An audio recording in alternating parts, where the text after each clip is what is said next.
저희 서울경제TV가 어제 기아의 대형 프리미엄 세단 K9의 단종 소식 단독으로 전해드린 바가 있었습니다. 이처럼 전기차 시대가 본격화되며 기존 내연기관차들의 운명이 엇갈리고 있죠. 이런 이유 때문에 내연기관차의 종말 머지않았다는 이야기 지금 심심치 않게 나오고 있는 상황입니다. 그렇다면 정말 미래 도시에는 전기차 등의 친환경차만 달리고 있을지 궁금하실 겁니다. 이호근 대덕대학교 자동차학과 교수 연결해서 내용 하나하나 좀 짚어보도록 하겠습니다. 바로 여쭤볼게요. 일단 글로벌 자동차 업체들이 100% 전기차만 출시한다 이런 얘기들 최근에 나오고 있는데 빠르면 2025년, 5년 정도밖에 안 남은 겁니다. 먼저 미래차 전환을 앞둔 글로벌 자동차 업계 상황부터 짚어주시죠. 기아 자동차도 2025년부터 100% 전기차로 바꾸겠다라고 했고, 폭스바겐 그룹이나 볼보나 각 나라별 즉 메이커별로 전기차 보급 계획을 서둘러 발표를 하고 있는데, 중요한 것은 전 세계적인 전망으로 볼 때 2030년에 전체 매년 판매되는 차량이 약 9천만 대에서 1억 대 정도 되는데, 그중에 30% 정도인 3천만 대 정도가 전기차로 보급된다. 이렇게 나라별 계획이 보급 계획을 합해 보면 그런 통계가 나옵니다. 결국은 2030년에 전 세계적으로 3천만 대의 전기차가 보급되는데, 일단은 대부분의 그 탑 클래스에 속하는 메이커들은 전동화 계획을 서둘러 발표를 하고 생산 대수를 상당히 늘려서 계획을 발표함으로 인해서 전 세계적인 마켓 쉐어를 좀 더 본인들이 가져가겠다, 이런 발표가 있었고, 가장 많은 판매를 판매하고 있는 폭스바겐 그룹과 볼보도 이런 전동화에 발빠르게 대처하겠다고 나갔기 때문에 국내 기업들도 상당히 긴장을 하고 있는 상황이라고 볼 수 있습니다. 네, 잘 생각해보면 전기차 보급된 지는 10여여가 지난 상황인데 업체들이 유독 올해를 주목하는 이유가 있을 것 같습니다. 어떤 이유입니까?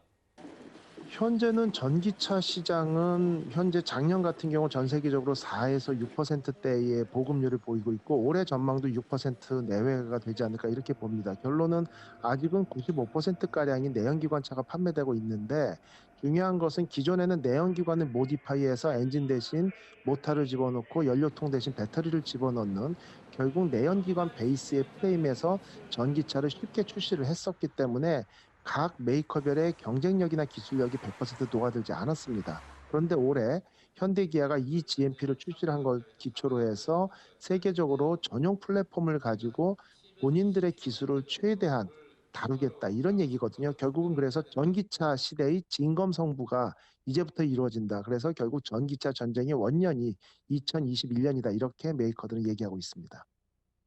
조금 전에 교수님 말씀해 주신 대로 국내에는 현대 기아차 그룹이 있습니다. 현대차 그룹인데 전기차뿐만 아니라 수소차에도 공을 굉장히 많이 들여왔었어요. 전기차 시대에도 경쟁력 갖출 수 있는 겁니까? 일단은 전 세계적으로 판매되는 전기차를 보면은 테슬라가 약 작년에 50만 대를 1위를 기록했고요. 그다음에 폭스바겐 그룹이 뭐 22만 대를 판매를 했었고, 현대 기아가 합해서 약 18만 대를 조금 넘어서 3위를 기록했습니다. 미국이나 유럽은 전기차로 판매를 시작을 했고, 일본 같은 경우하고 한국만 수소 전기차를 판매하고 있고, 도요다와 혼다, 현대만 수소 전기차를 내놓고 있거든요.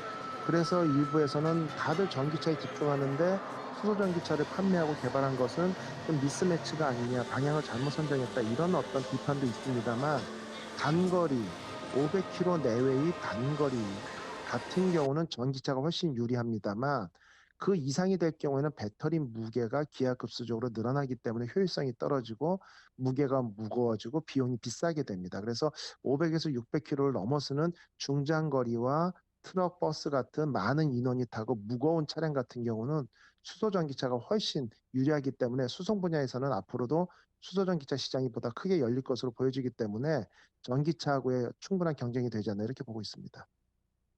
그러니까 한마디로 효율성에 따라서 지금 좀 세그멘트를 나눈다라는 부분인 건데 지금 보면 저희 취재 기자가 알아온 바에 의하면 기아는 전기차로 간다고 하고요. 현대 같은 경우에는 지금 전기차와 내연기관 투트랙 방식을 유지할 것으로 알려지는데 이런 병행 방식은 어떻게 봐야 됩니까? 결국은 이제 전기차에 대한 경쟁력이 있는 기업체들은 앞으로 20-30년 후, 길게는 40-50년 후에는 100% 전기나 수소전기차로 전환된다라고 봤을 때 초기에 시장 점유율을 확보하는 것이 장기적인 플랜에서는 유리하기 때문에 서둘러 전동화 계획을 발표를 하고 내연기관 생산을 중단하겠다는 계획을 서둘러 발표하는 것이고요. 모든 자동차 회사들이 점차 그렇게 따라올 수밖에 없고 특히 전기차 같은 경우는 진입 장벽이 낮기 때문에 앞으로 3년이나 5년 후에는 대부분의 글로벌 메이커들이 전기차 출시에 주력할 것이고 그런 것들이 본격적인 경쟁이 강화될 걸로 보여집니다. 그래서 결국 시장 규모와 이런 어떤 보급 전망에 따라서 인제 자동차 메이커들이 전환을 하게 될 텐데 결국 우리나라만 해도 기아 자동차는 100% 전동화로 가지만 현대자동차는 전동화 플러스 내연기관 일부 생산을 하거든요. 왜냐하면 아직도 절반 이상이 내연기관 차량 판매가 포션을 차지하고 있기 때문에 매출이나 수익이 중요한 부분이거든요. 결국은 전 세계적으로 각국 정부의 보급률, 그다음에 전기차와 배터리 생산량이 늘어나면서 원가 하락을 통해서 보급되는 전망에 따라서 전동화는 급격한 물살을 탈 것으로 보여집니다. 오늘 이제 궁극적인 질문으로 다시 원점으로 좀 돌아와서 바로 여쭤보면 내연기관차 종말은 피할 수 없다. 뭐 이렇게 봐도 되는 겁니까?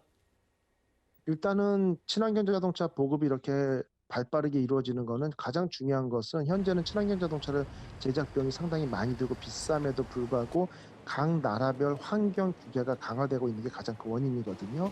그런데 지구 전체로 보면 북반구 쪽, 미국, 유럽, 한국이나 일본, 이미 이제 중국도 앞서가기 시작했고 이런 나라들에 대해서는 각국 정부들이 친환경 규제를 강화하면서 친환경차 보급에 힘쓰고 있고요. 남미나 아프리카나 중동이나 동남아는 다소 뒤처져 있고요.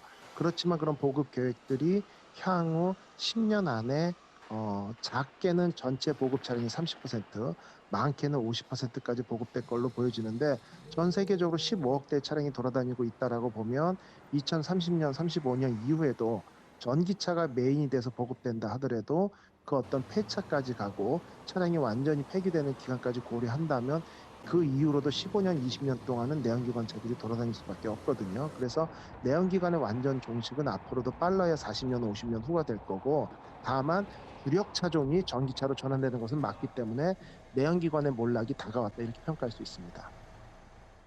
내연기관의 몰락, 바꿔 말하면 이제 전기차 시대가 코앞으로 다가왔다라고 정리를 할 수 있을 것 같아요. 근데 이제 인프라, 이게 충전소 같은 인프라 구축 등 여러 가지 좀 준비할 부분들이 있지 않습니까? 어떤 것들이 있을까요? 예, 일단은 전 세계적으로 지금 전기차 시장에 대해서는 다들 뭐 2025년부터 대부분 전동화를 하겠다. 아니면 몇 퍼센트 정도를 우리가 전기차로 만들겠다 이런 발표들을 합니다. 근데 가장 중요한 것은 이러한 발표들하고 각 나라별로 전기차를 보급하겠다는 보조금이나 아니면 어떤 전력 수급이나 이런 부분에 대한 계획하고는 조금 미스매치입니다. 결론은 지금은 한정된 전기차의 보급량을 우리가 상당히 마켓쉐어를 많이 가져가겠다라고 하는 어떤 기술과 각종 경쟁력을 내세워서 자동차 메이커별로 일단 전력 투구를 하는 경쟁 양상이다 이렇게 볼 수 있어요. 하이브리드나 이런 친환경 자동차 이런 것들도 일단은 경쟁력에 따라서는 전기차로 전체적으로 전환될 가능성이 상당히 높습니다. 원소재 분야가 되겠죠. 재료의 확보, 원료의 확보를 통해 가지고 배터리 수급에 큰 문제가 없고 그다음 배터리 수급에 또 그다음에 폐건전지, 폐전지, 배터리에 대한 재활용이나 이런 사이클이 완벽하게 생태계를 구축이 된다면 100% 전기차로 전환하는 시대도 다가올 수 있다 이렇게 볼 수 있습니다. 예, 전기차, 수소차 등 미래차 시대에 앞서 생태계 구축 필요성까지 오늘 함께 말씀을 해주셨네요. 이호근 교수와 함께 짚어봤습니다. 잘 들었습니다.